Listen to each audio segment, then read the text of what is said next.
Hello, welcome to another Petrol Blog lockdown video. As you can see, this one is coming to you live from inside Elaine Beige, which is something you don't hear very often, unless it's a Sunday maybe.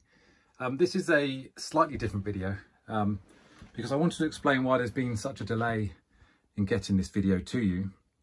I think it's been 3, maybe 4 weeks since the hey, we've made it to 1,000 subscribers video was live. And if I'm honest, I'll just move my cup of tea away, which is now finished. If I'm honest, there was a very good chance that this channel would have been knocked on the head a couple of weeks ago. Very close to knocking Petrol Blog and everything to do with it on the head, if I'm honest. I've got a list of things I want to run through here. Number one being ScoMe. Now, if anyone follows me is unfortunate enough to follow me on Twitter at Major Gav, or has read my fledgling personal blog at idon'tgetoutmuch.co.uk, you'll know that a couple of weeks ago we lost our cat. Actually, when I filmed the Peugeot video, our cat had gone missing a couple of days, and we kind of thought maybe he would come back. A day after we filmed that video, we found him outside the back gate, and I'm going to cut a very long story short here because it's not why you signed up for this channel for. But we found him outside our gate. He'd been shot, and yeah, I'm just going to post a link underneath this video so you can check out what happened, because I don't want to go over this old ground.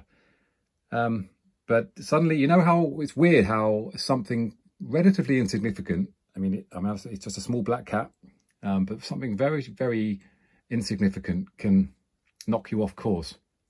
And before that, I was in a good place. The YouTube channel was growing thanks to you guys. Petrol Blog was really going great guns in terms of traffic, which was brilliant. The new blog, I Don't Get Out Much, was looking good, and I was just about to launch retromotorhome.org. And also we were going to launch merchandise. We had visions, myself and somebody else who is nameless at the moment, but will become clear one day, I hope. We're going to do t-shirts and stickers and mugs and prints, etc. But all that kind of felt insignificant, and if I'm honest, all the creativity and all the desire dried up. But now I think it's time to press on. So I wanted to I wanted to explain and apologise for people that genuinely do want to see more content from this channel. Thank you to you guys. Explain why there's been a delay. And also to kind of draw a line in the sand and say, well, that's gone. We'll move on now. With your help and your comments and your likes and subscribes, we'll move on. So there is some exciting news coming up, and I am determined to do more videos, maybe shorter videos. To the people that don't like 25-minute videos, there'll be shorter videos more regularly.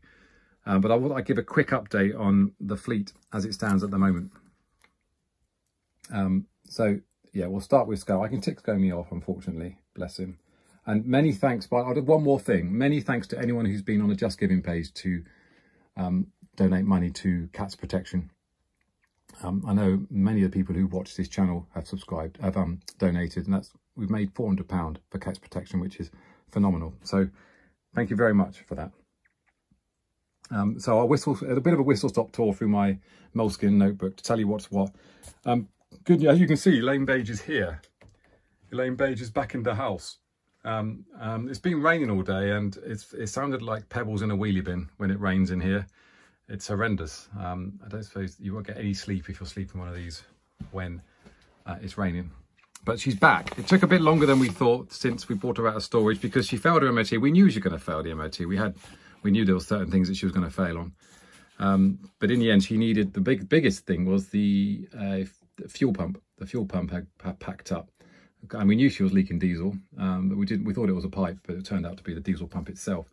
And they're very expensive, the Ducato diesel pumps, and so we managed to get a reconditioned one from North Devon, but that took a while. And there were some other things she needed to get done for the MOT, lights mostly, and she also does need some brakes before the next MOT. But she's got an MOT, she's fresh, she's ready to go again, and hopefully she'll be moving. We're going to tax her at the end of the month, so it's only a few days' time. She'll be back on the road. You'll see this big beige love machine. out and about, but only on Sundays, because obviously Elaine Page is only allowed out after Sundays, and only when she's following Michael Ball.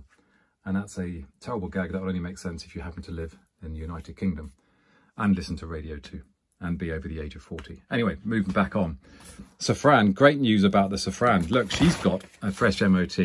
She went straight through, unlike Elaine Page, she went straight through with just 2 minor defects. Battery was insecure, which easy fix, and that's just the symptom of the lockdown with being taking the battery in and out before I got the isolator switch.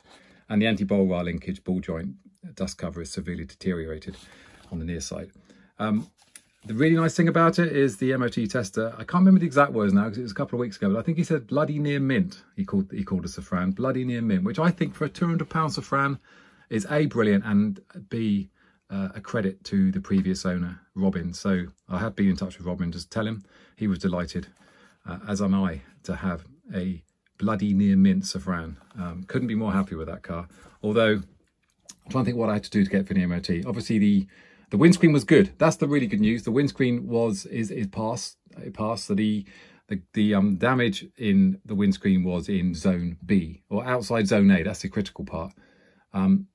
The wipers I ordered didn't arrive until after the MOT, and I don't know if you remember, but when I introduced the 406 Coupe, there was a spare set of wipers in the boot because the previous owner of the 406 Coupe insisted on having a spare pair of wipers in the boot just in case, and they fitted.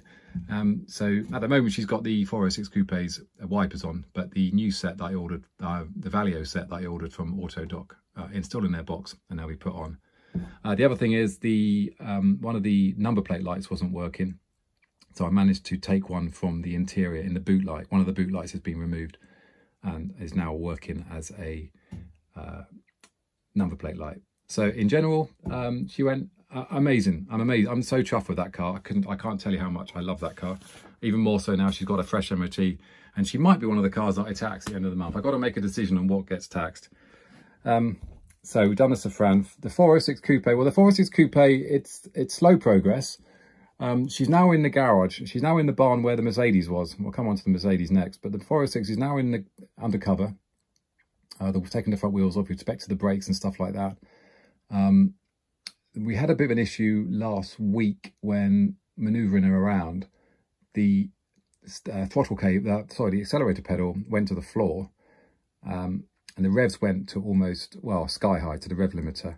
All kinds of horrible noises. The only way I could stop it was to turn it off at the key. And now she won't start again. I've done some research on the internet and I can't seem to find anyone that's had this same problem. So she's now in the garage. I don't really want to start her again until I've diagnosed that, because I don't want to do any damage to the engine. So I'll be concentrating on brakes. I'm going to change the oil next week, and I'll be changing all the fluids, changing all the filters, checking the spark plugs, etc. So, and yeah, so she's in progress, not as quickly as I'd hoped because of the SCOME incident, unfortunately, but she's undercover. Progress is being made, and I'm getting to the point where I'll do all the bits I can do, and then I'll be trying to get her to the garage for the MOT to find out what needs to be done, and then whatever does need to be done will be done straight after the MOT. But at the moment, I've got the problem is I can't move it. So 1 step forward, 2 steps back. Was that a Gloria Estefan song? We come together because opposites attract. Anyway, that's by the by. Mercedes MOT is coming up next month. So she's now out of the garage, being prepped. Everything seems to work okay. I've got to fix an oil leak, or diagnose, find out where the oil leak is coming from. Other than that, she's running okay. I've still got that misfire, which I think is the spark plugs. So I'll be investigating that. But she's the one I'm really tempted to tax next month and get a couple of months out of her before the winter. So hopefully she'll be on the road in August and September. Megane convertible, she's also got her MOT within 10 days. I don't know what, we timed this really badly to have so many MOTs. I've ordered a set of Falcon tyres, so they'll be put on because they're terrible, the tyres on that thing. And then it'll be a case of crossing fingers and hoping she gets through the MOT again. The D-Max has got an MOT as well. She should be fine. We put those set of Yokohama tyres on before Christmas, and I can't see anything wrong with her. Touch German wood. Laguna has been used again for driving around the paddocks. The grass is getting too long now, so she's she need to raise the suspension up. But yeah, I found a place that will recondition the ABS pump which I believe is a better option than putting a new one on, because it saves you having to reprogram everything. So I'll be doing all the bits I can and then just chucking them in for the MOT and hoping for the best. Camry is in lockdown waiting her part. As you know, she needs a drive shaft. And at the moment, it's a case of, well, just taking the plunge and paying for it, really. It's a 2-hour job once it's in. But yeah, I should just do it because she's got a fresh MOT and I really want to use that car. Corrado, well, nothing's really happened on Corrado, although I have taken out the leather seats. So they'll be on eBay, I think, this weekend, actually. I'm not quite sure what to ask for them, but they are mint. I've taken them out and they are absolutely mint. It's mad taking out mint condition leather seats and putting in some quite tatty old cloth ones in. But I don't have a problem with taking her back to original spec. So I'll be doing that very soon. Nothing to report on the Zara. Nothing to report on the Clio. She's behaving herself with the battery isolator. She's got one of her tyres is porous. Oh, sorry, one of the alloy wheels is porous, so she's losing air. And I'd really like to get the wheels refurbished at some point, but can't justify that at the moment. But she's doing okay. The ZX, you know, the ZX is one I forgot because she's in a different place to the rest of them. She's in the garage where the rest are in the barn.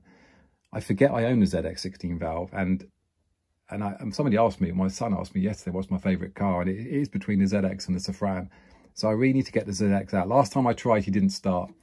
I think she needs a new battery, which is a common problem with my cars. Yeah, desperate to get that back on the road. AX is still at the back of the barn, and you'll see this new arrival. That doesn't mean 16 cars, because obviously Scomi took top billing, but yeah, there's new arrival. There's a new car outside, just outside Elaine Beige, tantalizingly close.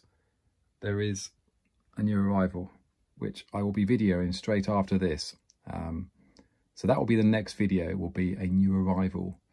You know how some people binge eat or do strange things when they're feeling a little bit low? And yeah, I don't. I just go out and, I say buy new cars. It's just slightly different. Yeah, a new car's arrived and I will do that tomorrow. And another new car is arriving tomorrow as well.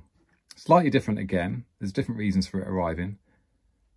It's a terrible, I mean, buying a Laguna, buying a second generation Laguna is a bad decision. This is probably even worse. This is in, well, I'll leave it open. I would say it's probably in the bottom, like top 10 cars to avoid of the 90s. I'll leave that one open. It's not French. It's not Japanese. Yeah, I'll leave that one open. I'm actually really excited about it. Again, it was, well, some people might know what I was thinking of doing anyway, or what we were thinking of doing, so it might not become a massive surprise, but the car itself might be. So that's it. That is a fleet update for, what are we, end of July? I know it's really boring, but I wanted to explain why the channel was dead.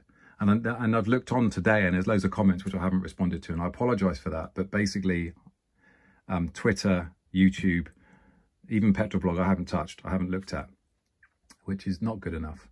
But in my weird lack of self-confidence, I kind of thought, what's the point? Why am I doing this? The world doesn't need this. But I think it'd be therapeutic to sort of dust it off and come back. And many thanks to all the emails and the messages that people have sent over the last 3 to 4 weeks. That's it. We're up to 14 minutes and I wanted this to be short, so apologies. But thank you for watching. Stay safe.